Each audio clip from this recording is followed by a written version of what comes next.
जमाना था 16वीं सदी का। एक वीरान रास्ते पर 25 सालों तक लोग गायब होते रहे, ना किसी की लाश मिली, ना कोई सुराग। आखिर इस सब के पीछे क्या राज छुपा था? इस राज की खोज में कुछ लोग एक गहरे गार में दाखिल होते हैं। अंदर का मंजर रूह को दहला देने वाला होता है।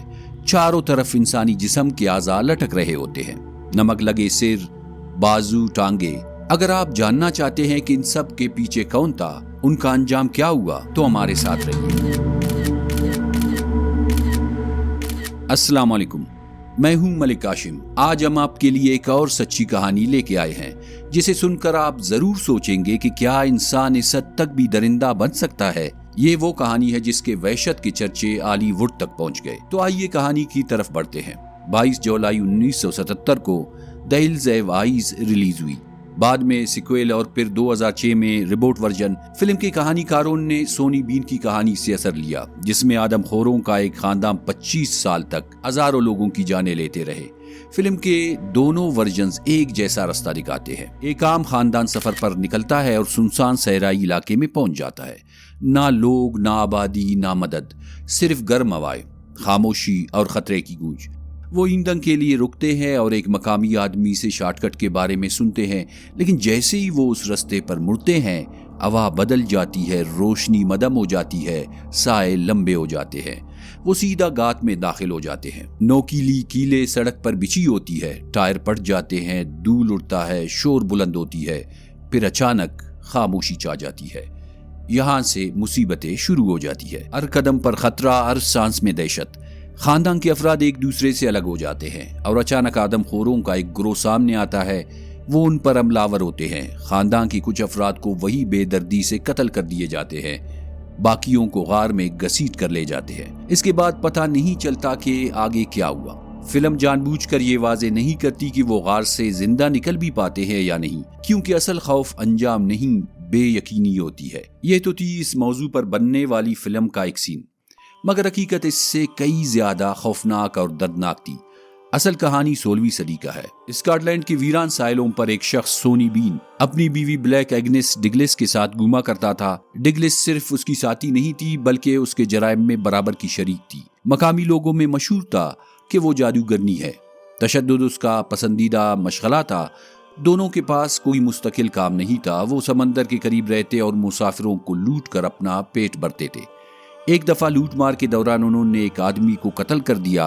कत्ल के बाद लाश का एक टुकड़ा खाया। यही वो लम्हा था जहां से उनकी जिंदगी ने खौफनाक रुख इख्तियार किया। इसके बाद वो बड़ी तेजी से आदमखोर बनते गए। कुछ अरसे बाद ये जोड़ा गुरून और ब्लेंट्री के दरमियान एक साहिली गार तक पहुंचा। ये गार तकरीबन 200 गज गहरा था। ऊंची लहरों के वक्त उसका दहाना पानी से बंद हो जाता था। इसी वजह से ये जगह छुपने के लिए बेहतरीन थी।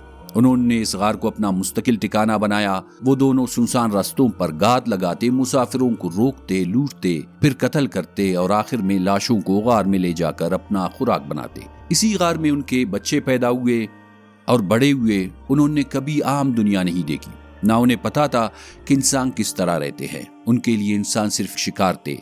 वक्त के साथ ये खानदान बढ़ते बढ़ते एक छोटे से कबीले में तब्दील हो गया। कुल 45 अफराद, मर्द, औरतें, बच्चे, सब कातिल, सब आदमखोर। सोनी बीन इन सब का सरदार था। उसके हुक्म के बगैर कुछ नहीं होता था। दिन के वक्त वो गार के अंदर छुपे रहते, रात को बाहर निकलते, सुनसान रास्तों पर मुसाफिरों का इंतजार करते। जो कोई नजर आता वो उस पर हमला करते, बेदर्दी से उसे कत्ल करते, फिर लाश को घसीटते हुए गार तक लाते। गार के अंदर खामोशी से लाशों को एहतियात से काटा जाता, गोश्त और हड्डियां अलग की जाती, गोश्त पर नमक लगाया जाता, फिर उसे महफूज रखने के लिए लकड़ी के बैरल्स में भर दिया जाता और गार के एक कोने में ये बैरल्स रख दिए जाते, बिल्कुल इसी तरह जैसे जानवरों का गोश्त महफूज करने के लिए रखा जाता है। जब रस्तों पर मुसाफिर कम हो जाते तो यही महफूज किया गया गोश्त उनकी खुराक बनता। शुरू में उनका निशाना अकेले मुसाफिर होते थे। वक्त के साथ उनका हौसला बढ़ता गया। फिर वो छोटे काफिलों पर हमला करने लगे। पूरे काफिले गायब होने लगे। रिवायात के मुताबिक मर्द शिकार के लिए बाहर निकलते, जबकि खानदान की औरतें ज्यादातर गार के अंदर रहती थी। मर्द शिकार करके लाते, औरतें लाशों को काटती, साफ करती और गोश्त महफूज करती। लोगों के मुसलसल गायब होने से करीबी देहातों और कस्बों में खौफ फैल गया। कोई कहता कि ये जंगली जानवरों का काम है, कोई इसे हादसा समझता। کچھ لوگ ڈاکوؤں کو ذمہ دار ٹھہراتے، مگر اصل حقیقت کسی کو معلوم نہ تھی۔ کہا جاتا ہے کہ ایک بار کچھ لوگ اس ساحلی غار تک بھی پہنچ گئے۔ اندھیرا، شور کرتی لہریں، ٹھنڈی ہوا، وہ غار کے دہانے پر رکے، اندر جانے کی ہمت نہ کر سکے اور واپس لوٹ گئے۔ جب غائب ہونے والوں کی تعداد بڑھتی گئی تو خوف کھل کر سامنے آ گیا۔ شک نے لوگوں کے دلوں میں جگہ بنا لی، ہر شخص دوسرے کو مشکوک نظر سے دیکھنے لگا، الزام لگنے لگے، بے گناہوں کو پکڑا گیا، ان پر تشدد ہوا اور کچھ کو ایسے قتلوں کے الزام میں پھانسی دے دی گئی جو انہوں نے کیے ہی نہیں تھے۔ اصل قاتل چند میل دور ایک ساحلی غار میں زندہ تھے، خاموش، محفوظ۔ کہا جاتا ہے کہ بین خاندان نے ممکنہ طور پر ہزاروں لوگوں کو مار ڈالا۔ بعض روایات 5000 تک کا عدد بیان کرتی ہے۔ ہزاروں زندگیاں ختم ہو گئی، لاشیں غائب، کسی کا سراغ نہیں ملا۔ یہ سلسلہ 25 سالوں تک اسی طرح چلتا رہا۔ پھر ایک ایسی رات آئی جس نے اس خاموشی کو توڑ دیا۔ ایک شادی شدہ جوڑا ہنستے مسکراتے گھوڑے پر میلے سے واپس آ رہا تھا۔ چاروں طرف گہرا اندھیرا تھا، رستہ بالکل سنسان تھا، صرف ان کی ہنسی اور گھوڑے کی ٹاپوں کی آواز سنائی دے رہی تھی۔ اچانک گھوڑا چونکا، اندھیرے میں حرکت ہوئی، اگلے ہی لمحے ان پر تیزی سے حملہ ہو گیا۔ کئی لوگ سائے سے نکلے، عورت کو گھوڑے سے گھسیٹ کر زمین پر پٹک دیا، اس کا جسم پتھروں سے ٹکرایا، وہ ہاتھ مارتی رہی، چیختی رہی، پھر دانت اس کے جسم میں اترے، وہ زندہ تھی جب اسے نوچ نوچ کر کھایا جا رہا تھا۔ اس کی چیخیں کمزور پڑ گئی، جسم تڑپتا رہا۔ اس کا شوہر لڑائی میں تربیت یافتہ تھا، اس کے پاس تلوار اور ایک پسٹل تھی۔ اس نے بیوی کو بچانے کی کوشش کی مگر وہ اکیلا تھا، اسے بچا نہیں پایا۔ وہ پیچھے ہٹتا رہا اور فائر کرتا رہا۔ اسی لمحے میلے سے واپس آنے والا ایک قافلہ وہاں پہنچ گیا۔ مشعلیں جل اٹھی، آوازیں بلند ہو گئی، لوگ آگے بڑھ گئے۔ یہ پہلی بار تھا جب بین خاندان کو پیچھے ہٹنا پڑا۔ وہ اندھیرے میں بھاگ نکلے مگر اس بار وہ اپنے جرم کے واضح نشان چھوڑ گئے۔ عورت کا زخمی شوہر اور قافلے کے لوگ سیدھا گلاسگو پہنچے، مجسٹریٹ کے سامنے پیش ہوئے، ایک ایک منظر بیان کیا، عملہ، چیخے، بہتا خون۔ یہ سن کر مجسٹریٹ پر سکتہ طاری ہو گیا۔ اسی وقت تلاش کا حکم جاری ہوا۔ 400 مسلح آدمی قاتلوں کی تلاش میں نکلے، ان کے ساتھ شکاری کتے بھی تھے۔ بعض کہانیاں یہ بھی کہتی ہے کہ خود بادشاہ بھی اس تلاش میں نکلے۔ یہ دستہ نشانات کا پیچھا کرتا ہوا ساحل تک پہنچا۔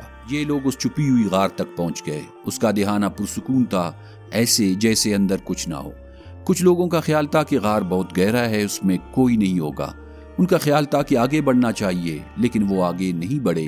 انہوں نے غار میں داخل ہونے کا فیصلہ کیا۔ جب وہ اندر داخل ہو گئے، اندر ایک الگ ہی دنیا تھی، وحشت کا، دہشت کا۔ ان کے سامنے ایک ایسا منظر تھا جو ان کی سوچ سے بھی زیادہ خوفناک تھا۔ چاروں طرف کٹی ہوئی لاشیں پڑی تھی، کئی پر کسی کا سر تو کئی پر کسی کے جسم کا کوئی اور اعضا۔ غار کی دیواروں پر بھی انسانی جسم کے اعضا لٹک رہے تھے۔ بدبو اتنی زیادہ تھی کہ سانس رکتی ہوئی محسوس ہو رہی تھی، اور اسی اندھیرے میں چھپا ہوا تھا آدم خوروں کا پورا قبیلہ۔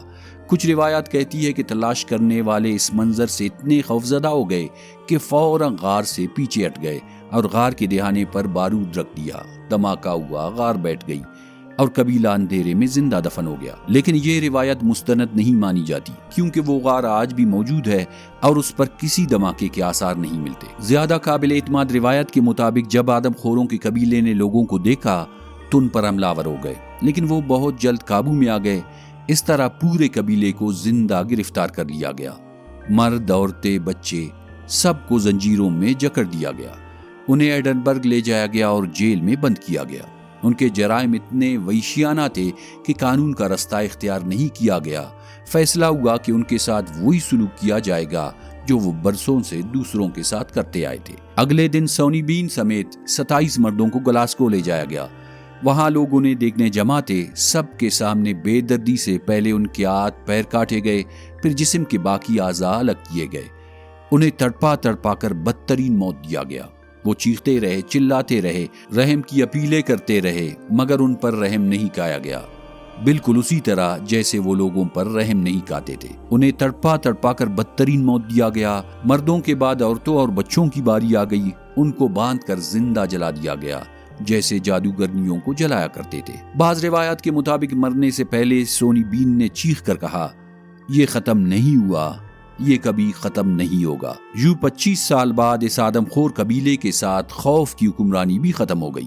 مگر سوال پیدا ہوتا ہے، کیا انسان آلات کے دباؤ میں درندہ بنتا ہے یا درندگی پہلے سے انسان کے اندر موجود ہوتی ہے؟